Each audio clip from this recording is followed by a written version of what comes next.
Hello and welcome. Live from New Delhi, you're watching DD India Global. We'll get you the top stories from India and the region. I'm Gautam Roy. And for all the news from the rest of the world, I'm joined by my colleague in London, Stuart Smith. How's it going with you, Stuart? Lots going on here in Europe. 1 in 4 trains from London to the European mainland have been cancelled due to sabotage in France. We get the view from Moscow on the European Union seizing Russian assets to fund Ukrainian reconstruction, and fragments of Russian drones have been found in a NATO alliance member, Romania. All of that coming up. But first, back to you in Delhi for the headlines. India's Prime Minister Narendra Modi pays homage to martyrs of the Kargil war in Dras. Says Pakistan has not learnt any lessons from history. India will crush terrorism with all its might. US Vice President Kamala Harris crosses a huge milestone on her march to become the Democratic presidential nominee. Both Michelle and Barack Obama endorse her in a video live call. And a series of fires hit French high-speed rail lines hours before an unprecedented Paris Olympics opening ceremony is set to be held on a sparkling River Seine.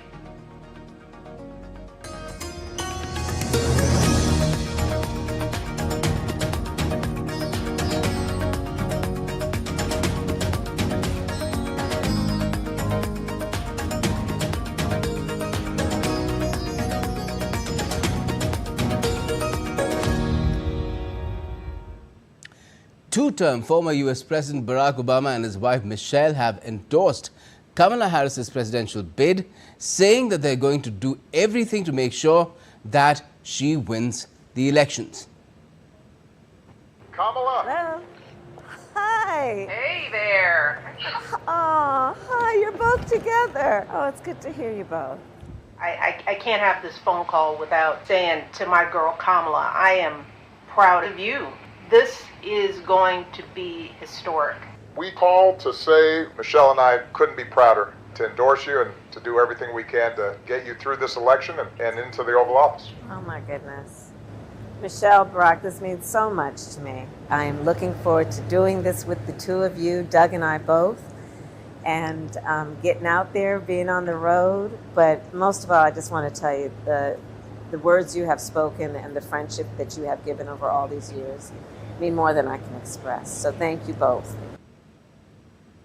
Meanwhile, Kamala Harris has been on the campaign trail after replacing President Joe Biden as the Democratic presidential possible candidate. Her first video advertisement was released on Thursday, framing the campaign as a battle to protect Americans' individual liberties. The US Vice President rallied the American Federation of Teachers on Thursday during its 88th National Convention in Houston. While addressing the officials, Kamala Harris focused on economic policy and workers' rights, touting plans for affordable health care and childcare. Donald Trump and his extreme allies want to take our nation back to failed trickle-down economic policies, back to union busting, back to tax breaks for billionaires. Donald Trump and his allies want to cut Medicare and Social Security, to stop student loan forgiveness for teachers and other public servants. And I say to AFT, they even want to eliminate the Department of Education. Further, Harris said that she is ready to debate Republican presidential candidate Donald Trump. Responding to questions by reporters at Joint Base Andrews, Kamala Harris reiterated her commitment to the previously agreed debate on the 10th of September and that it appeared Trump was backpedaling out of that face-off. So many of you have been asking me about the debate, and I'll tell you, I'm ready to debate Donald Trump. I have agreed to the previously agreed upon September 10th debate. He agreed to that previously. Now it appears he's backpedaling, but I'm ready. And I think the voters deserve to see the split screen that exists in this race. on a debate stage, and so I'm ready. Let's go. Now, both U.S. President Joe Biden and his VP, as well as presumptive Democratic presidential nominee Kamala Harris, have told Israel's Prime Minister Benjamin Netanyahu in their separate meetings with him in Washington, D.C., that he needs to get the Gaza ceasefire deal done and get the hostages released now. Stuart Smith is in London and gives us more on this and other stories making headlines around the world. Now, Stuart, I guess the question is, will Netanyahu, the likes of Netanyahu, really heed Biden and Kamala Harris, or will he wait to hear what Donald Trump has to say when he meets him later in the day in Mar-a-Lago? Yes, Israeli Prime Minister Benjamin Netanyahu will meet former US President and Republican nominee Donald Trump in Florida. Trump earlier called for a quick end to the Israel-Hamas conflict. The meeting comes a day after Netanyahu met President Joe Biden and Trump's contender, Vice President Kamala Harris, in Washington. Biden and Netanyahu discussed the ceasefire deal with Hamas, which, although proposed weeks ago, has not been agreed upon.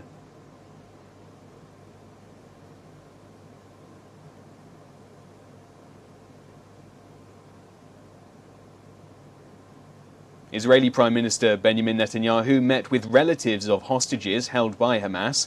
At the meeting, following his address in the US Congress, Netanyahu said that the families of the hostages have been praying, yearning to see their loved ones brought home.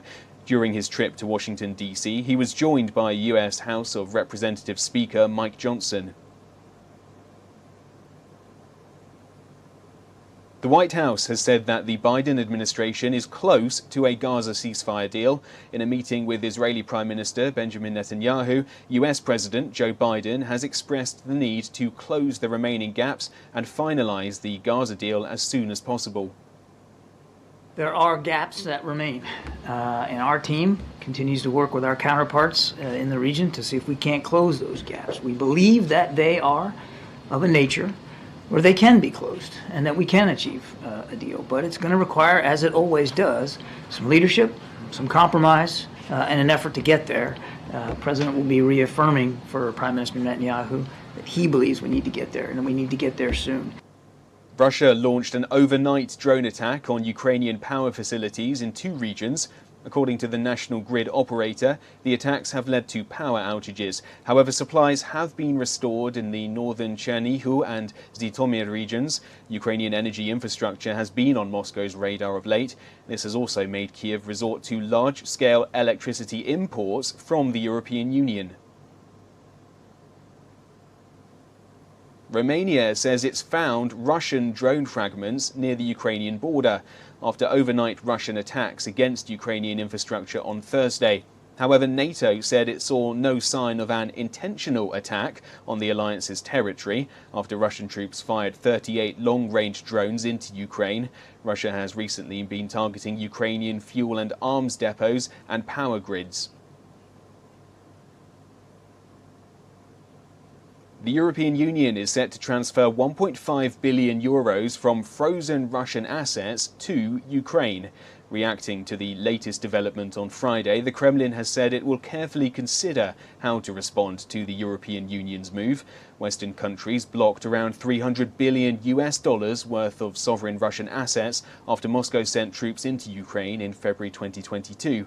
Earlier, EU President Ursula von der Leyen said that it was transferring the funds to Kyiv for the defense and reconstruction of Ukraine. DD India's Dasha Chernyshova joins us from Moscow. Dasha, what options could the Kremlin consider in response to this?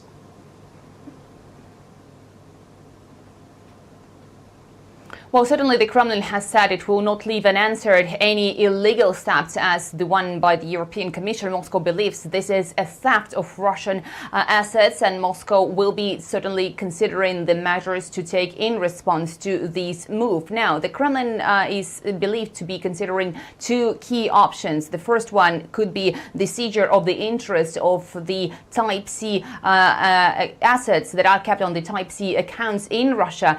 Those profits could actually be confiscated for the Russian government. At the same time, there are also reports that Russia could be looking at the non-stock exchange assets that the Western countries have been making their investments into the Russian economy. Russia could be looking possibly at the seizure of those assets as well. But one way or another, Moscow has said that it does regard that as the theft, and Moscow will be taking these to the international courts. And one of the responses that we have heard before from the Russian officials was that Moscow will be considering the possibility of making sure that the Western countries are mired in litigation because Russia is going to the international courts. Having said that, Russia has also warned that the belief, the trust, and the interest of the Western investors as well as other investors in the Western economies will be diminishing by such steps. They will not be anymore so certain that their investments is safe and sound. So certainly there are several options on the table, but one way or another, Moscow has always been saying that the Western sanctions are hurting only the Western countries themselves, as Russia is well prepared and is responding to all the moves that have been taken by the Western countries. Dasha, thank you. Dasha Chernyshova there in Moscow. Just before the Paris Olympic ceremony to kickstart on Friday, some miscreants attacked France's busiest TGV high-speed train network. This has caused enormous problems for commuters as they have to wait for hours with their luggage and the stations have become jam-packed. The massive attacks in a coordinated manner at different places have paralysed France despite massive security for the Olympics. The state-owned railway officials said arsonists had damaged signal boxes along the lines connecting Paris with cities such as Lille in the north, Bordeaux in the west, and Strasbourg in the east. However, security forces managed to prevent an attack on the Paris-Marseille line. DD India's Ross Cullen can join us for more. Ross, what's the latest situation there now?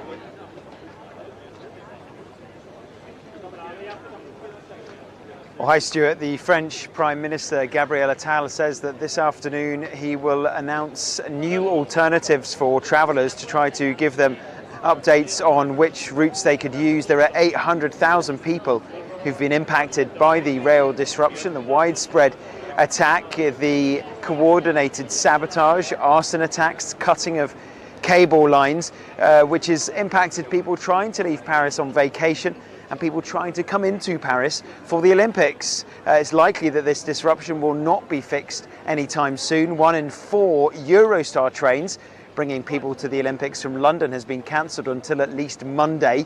And the French rail operator set to spend Saturday and Sunday trying to repair some of the damage and the sabotage to allow those lines to reopen. But a real sense of exasperation here, desperation of the travellers. You can see the main rail station behind me in the south of the French capital, and all of this coming just hours before the Olympic opening ceremony. Ross, thank you. Ross Cullen there in Paris.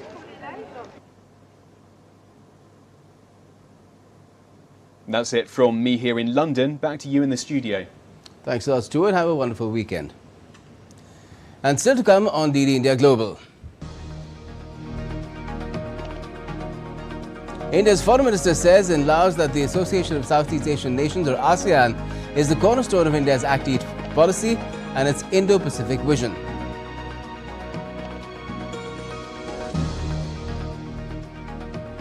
We'll also get to how China has been reeling from the impact of Typhoon Gaemi after it rained havoc in Taiwan and the Philippines.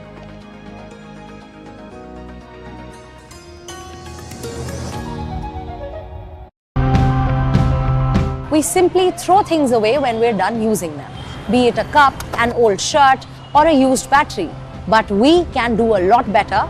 Let's find out how. I thought I can get a bunch of people together and we can just create this beautiful product while not being wasteful, while paying people correctly, while not throwing things into the garbage can. Our goal is to recover 95% of our nickel, which is the most expensive, most valuable ore, including aluminum and copper, of course. We are successfully managing waste in this small town with a limited number of people, resources and market. If we can do that here, it would definitely be possible in larger towns that have many advantages over us.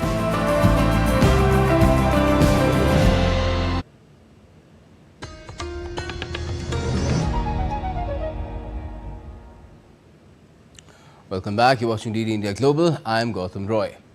Now, on the occasion of the 25th anniversary of the Kargil Vijay Diwas, Prime Minister Narendra Modi paid tribute to the bravehearts who made the supreme sacrifice in the line of duty. During his speech at the Kargil War Memorial in Dras, the PM warned Pakistan, saying our soldiers will crush terrorism with full force and that the enemy will receive a befitting reply. India's Prime Minister Narendra Modi from Kargil warned the neighbouring country Pakistan that its evil intentions would never succeed in India. He asserted that Indian soldiers would defeat Pakistan's strategy of fomenting terrorism and infiltrating borders. Pakistan ने अतीत में जितने भी दुष्प्रयास किए उसे मुंह की खानी पड़ी है, लेकिन पाकिस्तान ने अपने इतिहास से कुछ नहीं सीखा है। वो आतंकवाद के सहारे, प्रॉक्सी वॉर के सहारे अपने आप को प्रासंगिक बनाए रखने का प्रयास कर रहा है। लेकिन आज जब मैं उस जगह से बोल रहा हूं जहां आतंक के आकाओं को मेरी आवाज सीधे सुनाई पड़ रही है, मैं आतंकवाद के इन सरपरस्तों को कहना चाहता हूं कि उनके नापाक मंसूबे कभी कामयाब नहीं होंगे। Prime Minister Modi also said that India is undergoing major reforms in all sectors, including its defence forces. He said that indigenous equipments are being given to the armed forces to reduce the dependence on any other country. Prime Minister Narendra Modi on this occasion also clarified doubts raised by the opposition parties about the Agnipath scheme. He said that the scheme aimed to smoothen the process of taking young people into the army at an early age. The scheme is not at all related to escaping a pension. Agnipath का लक्ष्य सेनाओं को युवा बनाना है। अग्निपथ का लक्ष्य सेनाओं को युद्ध के लिए निरंतर योग्य बनाए रखना है। दुर्भाग्य से राष्ट्रीय सुरक्षा से जुड़े इतने संवेदनशील विषय को कुछ लोगों ने राजनीति का विषय बना दिया है। Prime Minister Narendra Modi cautioned the opposition parties not to politicize the country's defence issues. He said the Kargil victory was a victory of the nation and not of any political party. Akhilesh Suman's report for DD India. And India's Prime Minister also witnessed the first blast of the Shinkunla Tunnel project in Ladakh virtually on Friday. The Shinkunla Tunnel project consists of a 4.1 kilometer long twin tube tunnel which will be constructed at an altitude of around 15,800 feet on the Nimmu-Padum-Darcha road to provide all-weather connectivity to Leh. Once completed, it will be the highest tunnel in the world. Shinkunla Tunnel will not only ensure swift and efficient movement of our armed forces and equipment, but also foster economic and social development in Ladakh and downstream. India's External Affairs Minister Dr. S. Jaishankar participated in the ASEAN-India Foreign Ministers meeting in Laos's Vientiane on Friday. Speaking on the opening session of the ASEAN-India Foreign Ministers meeting, Dr. Jaishankar said that the Association of Southeast Asian Nations, or ASEAN, is the cornerstone of India's Act East policy and its Indo-Pacific vision, adding that political, economic and security cooperation with ASEAN is India's top priority. The priority that India attaches to ASEAN and AS platforms is evident from Prime Minister Modi visiting Jakarta last year on the very eve of our own G20 summit. He had announced a 12-point plan that has been largely acted upon. For India, ASEAN is the cornerstone of its Act East policy and the Indo-Pacific vision that was thereafter built on it. For us, political, economic and security cooperation with ASEAN is of the utmost priority. So too are people-to-people linkages that we are constantly seeking to expand. And the minister also spoke about the situation in Myanmar, keeping the sea lines of communication open and free, Quad's outlook on ASEAN and AOIP and the conflict in Gaza. World Heritage Committee has announced inclusion of Moidams, the mound burial system of the Ahom dynasty in India's Assam, as the 43rd World Heritage Site from India. Moidams is the first cultural heritage site and the third overall site from the northeast to be inscribed on the World Heritage List. The two others are Kaziranga and Manas, which were inscribed under the Natural Heritage category.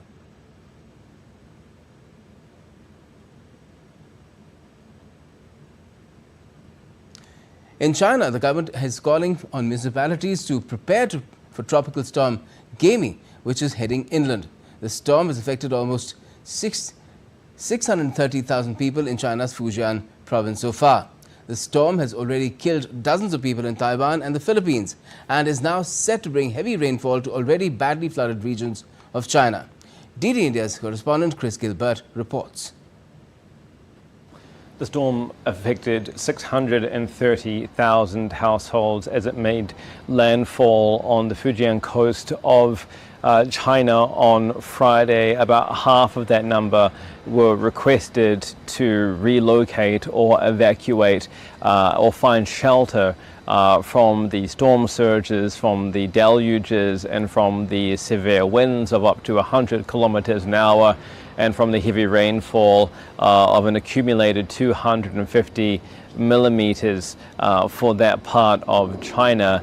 And while it was severe, it was significantly weakened from Thursday when it hit Taiwan with almost twice as strong winds of more than 205 kilometers an hour sustained gusts. The storm is now heading into the central area of China.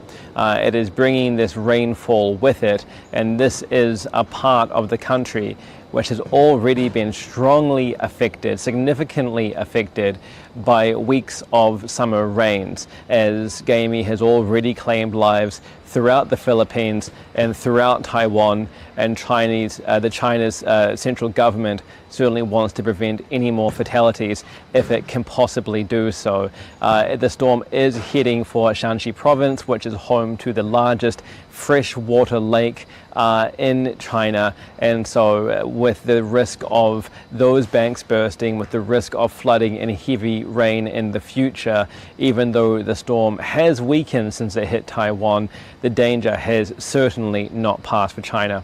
Chris Gilbert in Tokyo reporting for DD India. And now let's get to some more stories from around the world.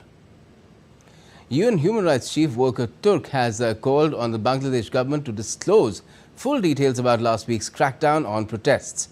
The High Commissioner called for an impartial, independent and transparent investigation into all alleged human rights violations, offering his office's support in this regard. According to a government notification, Sri Lanka is set to hold the next presidential elections on the 21st of September. The last date for submitting nominations is the 15th of August. Incumbent President Ranil Wickremesinghe took the office after Gotabaya Rajapaksa's resignation in 2022. Iran's President-elect Masoud Pezeshkian will be inaugurated on the 30th of this month. A ceremony will be held on Sunday to present the degree for his presidency. Iran's supreme leader, Ayatollah Ali Khamenei, is expected to attend the ceremony. And Thailand's main opposition leader, Pita Lamjaroenrat, is hopeful that his Move Forward party will survive an upcoming dissolution case. His party had won last year's election but was blocked from taking power.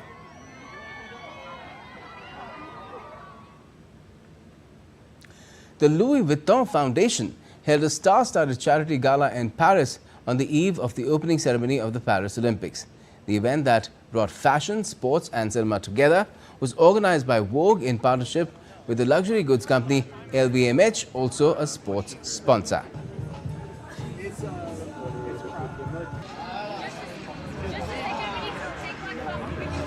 To your left, please! Could you...